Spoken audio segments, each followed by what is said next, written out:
the Silver and Black are back, and this time, they're not here to play. The 2025 NFL season has officially kicked off, and the Las Vegas Raiders have hit the field with fire in their eyes as OTAs begin. Behind the scenes, whispers are turning into headlines, and some players are already catching the eyes of coaches and fans alike. But here's where it gets exciting. There are 5 Raiders who look ready to explode this season, players who could go from underrated to unforgettable. Some are quietly grinding their way into starting roles. Others, they just might become the best in the league at what they do.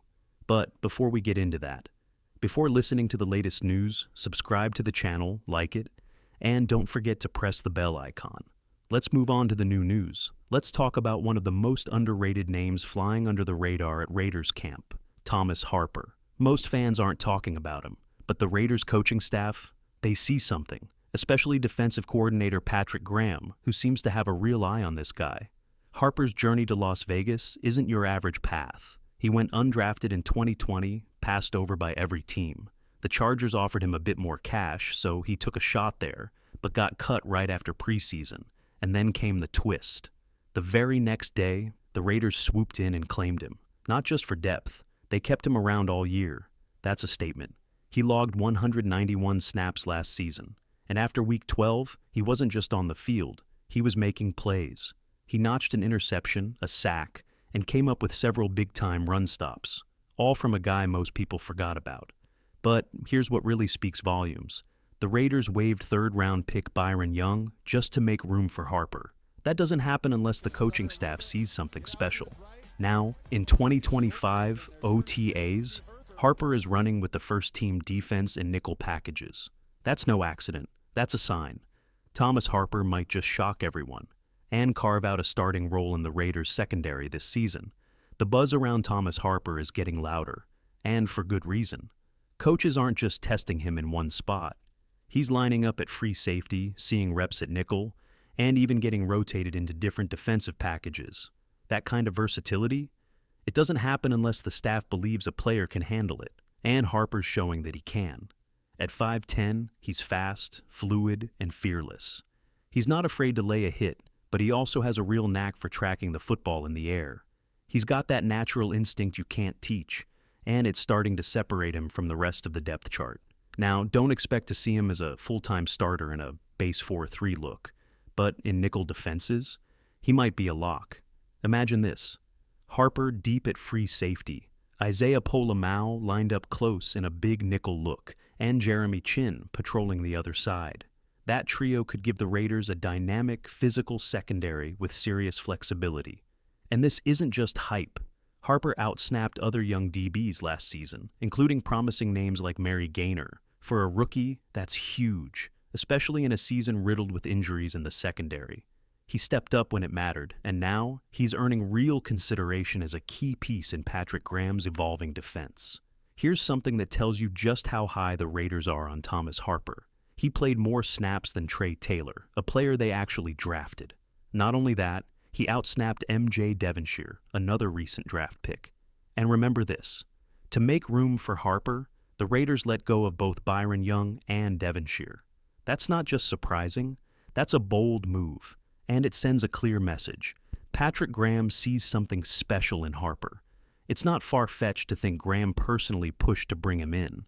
The way the Raiders are using him right now, it looks like Harper could play a significant role this season. Here's why this matters. In today's NFL, there are a few positions where draft status doesn't mean everything. Linebackers and safeties, it's all about scheme fit, instincts, and coaching. A first-round tackle might be expected to shine, but a safety or linebacker, undrafted free agents often rise to the top. That's the beauty of those roles. Grit and football IQ often trump draft pedigree, and Harper fits that mold perfectly. Undrafted, overlooked, and now potentially a key part of this Raiders defense. Keep an eye on him, because if OTAs are any indication, Thomas Harper isn't just fighting for a spot, he's aiming to lock one down. Now, let's talk about a name every Raiders fan should get familiar with. Amari Gainer. Last year, Gainer only logged 12 total snaps, 10 against the Panthers, 2 against the Saints. And then, silence.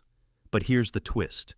He was on the active roster all season. Not a practice squad body, not a fill-in. He was there, ready, and the coaches kept him. That says something. The fact that he stuck with the roster as a rookie undrafted free agent already puts him ahead of the curve. Most UDFAs don't survive final cuts. Gainer did. And if you watched him in last year's preseason, you saw flashes of real talent, explosiveness, range, and aggression. It wasn't a fluke. And now, he's walking into a golden opportunity. The Raiders linebacker group is aging fast. Divine Diablo is the only young, consistent presence. The rest, Allen and Roberts, Devin White, Jaylon Smith, all talented, all veterans, but none of them scream long-term solution. And the release of Amari Gainer just opened another lane. That's where Gainer fits in. He's young, fast, and fearless. The kind of linebacker who can drop into coverage one play and stuff the run on the next. Exactly what the Raiders need. Don't let last season's snap count fool you. Amari Gainer's story is just getting started. And if camp continues the way it's going, he might force the coaches to give him real reps. Not just preseason snaps, but Sundays that matter. The Raiders need linebackers who can run, hit, and cover tight ends without getting burned. And that's why Amari Gainer is so intriguing. He's got raw speed, physicality, and the one thing you can't teach, upside. If he doesn't start week 1, don't be surprised if he steals that job midway through the season. Just look back.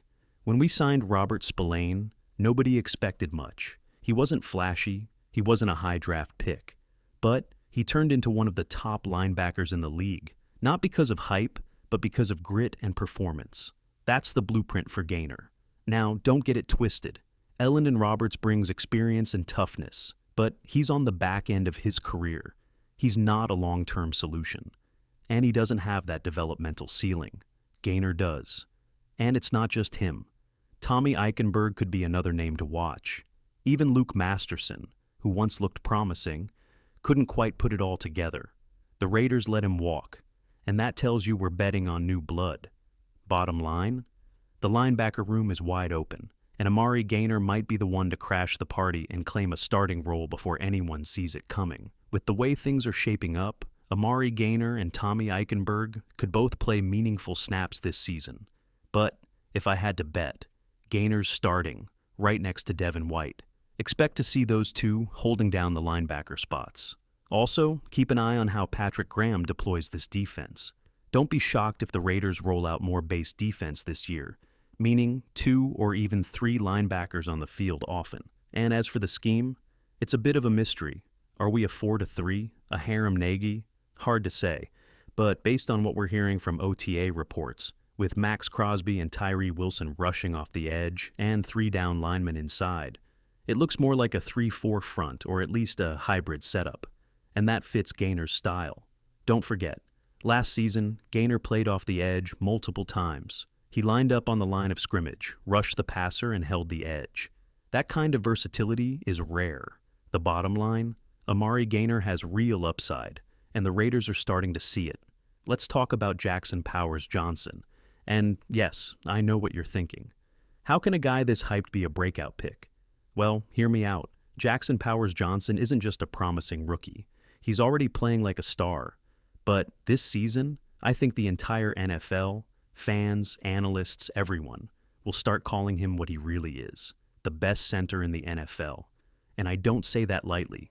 Turn on the tape from last season. This guy was dominant. His footwork, his leverage, his ability to read defenses, all of it was elite, and you could feel his impact. Once Powers-Johnson stepped in at center, the Raiders' offensive line started clicking. The run game improved, protection got better. And that wasn't a coincidence. We also added DJ Glaze at right tackle, and Colton Miller got healthy. But make no mistake, Powers-Johnson was the key piece that helped stabilize the whole unit. And honestly, I think he's about to become the best overall player on the Raiders roster, even with names like Max Crosby and Brock Bowers in the mix. That's not a knock on anyone else. It just shows how special this guy really is. The Raiders are stacked with talent, young, explosive, top-of-their-position kind of guys. But Jackson Powers-Johnson, he might just be the best of them all. I watch a lot of offensive line tape, not just the Raiders. I'm talking Jets, Bears, Cowboys, all of it. And let me tell you something. There is no one, and I mean no one, who looks like Jackson Powers Johnson. Not as a rookie, not even close. The only guy who comes to mind is Creed Humphrey, and many still consider him the best center in the league. But I think Powers Johnson overtakes him this year. His tape is just on another level. He's not only powerful, he's explosive, smooth, smart, and technical. There are zero weaknesses in his game. None. Now, one quick thing. I love how this guy throws defenders like ragdolls, head first into linebackers. It's fun to watch. But if he wants to stay healthy long-term, he might need to dial back the destruction just a little, because he already has the technique, the footwork, the power. He doesn't need to overdo it. Bottom line, Jackson Powers Johnson isn't just going to be good. He's going to be great, maybe even a future Hall of Famer. Now, let's talk about Jakorian Bennett, who I think is on track to become the best cornerback in the NFL. There's been some mixed talk about him lately. Some say he's not starting in OTAs, and yes, he's been running with the number 2 unit. Some will say that's because of injury, and that's fair. He got hurt in Week 11 last season against the Dolphins and has had the last few months to recover. But here's the thing. Bennett isn't just doing light drills. He's out there in full 11-on-11 team practices with the 2nd unit. That means he's pretty close to full speed and could easily be back with the starters. Compare that to someone like Malcolm Kuhn, who is doing team drills but isn't out in full 11-on-11 yet. So even if Bennett is with the 2nd team right now, it's not a big deal. It's part of the process. Last year, the Raiders thought their starting 5 corners were going to be Jakorian Bennett, Nate Hobbs, Trayvon Merriweather, and Marcus Peters. But none of them really played a full 2 games. None of those 5 guys played even 2 full games last year. I don't think any of them did. Sure, injuries happened, but what really matters is what happens in OTAs, and especially during training camp. Usually by week 12, your secondary looks completely different from what you expected. I believe Jakorian Bennett will break out for the Raiders this year. The guy moves really well and has a ton of potential. Don't forget, last year he played 459 snaps, and in his rookie year, he played 361 snaps. Early on, the Raiders had Jakorian Bennett starting at right corner, but he wasn't quite ready. He wasn't fully caught up with the speed, and some coaching parts were tough for him. So, by week 1, the Raiders put in Mike Robertson instead. But Robertson struggled and got benched. That's when Jakorian Bennett took back over and started playing. If Bennett can stay healthy, I truly think he will break out this year. Some might ask if players like Eric Stokes, Cameron Richardson, or Darren Porter have the edge over Bennett with the new scheme from Pete Carroll. I say no. Jakorian Bennett still has the upper hand. It's early, but it's just a matter of time before Bennett gets his big chance. I really believe this guy is going to be a fantastic player. The tape doesn't lie.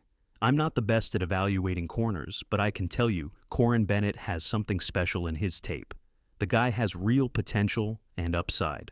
Plus, Patrick Graham's defense scheme is very solid, which helps. Bennett was a 4th-round pick, and he was handpicked by Graham himself.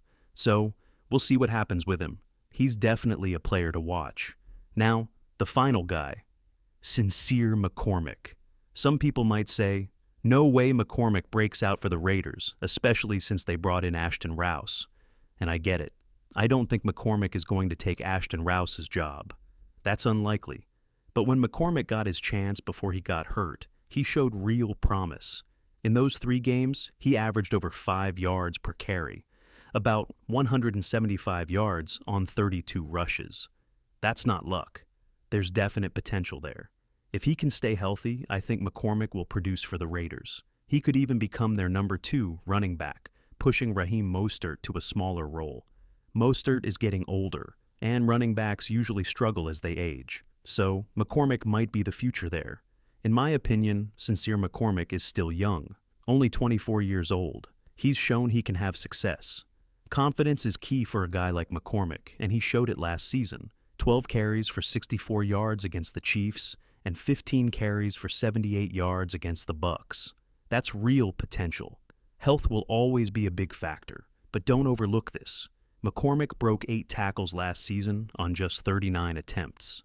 Breaking tackles usually means a running back knows how to make people miss in the open field, which is a sign of a good player. Raiders GM John Spyax has said many times that if a running back can make defenders miss early, they're likely to have success. McCormick showed he can do that. He's never really had a true opportunity, and honestly, he might not even get one this year. But if his role is clearly defined, I believe he can succeed. With Chip Kelly coaching, I think McCormick's role will be set in stone this year. The Raiders have a lot of playmakers on offense, and McCormick has already proven a bit last year. This year, he could really break out. We'll see what happens. So, those are my 5 breakout players for the Raiders. I did think about a few others who just missed the list. Trey Tucker was one. I'm not 100% sure he's going to be the future for the Raiders, especially since they've drafted multiple wide receivers recently and signed some new playmakers. It's unclear if this coaching staff is fully invested in him. Then there's DJ Glaze, an offensive tackle with a lot of upside. But again, I'm not fully sold on him yet. He has potential, but we'll have to see if he can develop. On defense, I thought about including Darn Holmes. He might start this year. But I didn't want to put 3 secondary players on the list. One thing to keep in mind, the Raiders' secondary will look very different this year. 4 of the 5 starters in the nickel defense will probably be new compared to last season. It's going to be a really interesting year to watch as these players try to take the next step. Patrick Graham has been working with some of them for years now, so if they're going to improve, this is the time. What do you think? Who do you see breaking out this year? Maybe you have some players you're higher on than I am. Let me know in the comments. I'd love to hear your thoughts.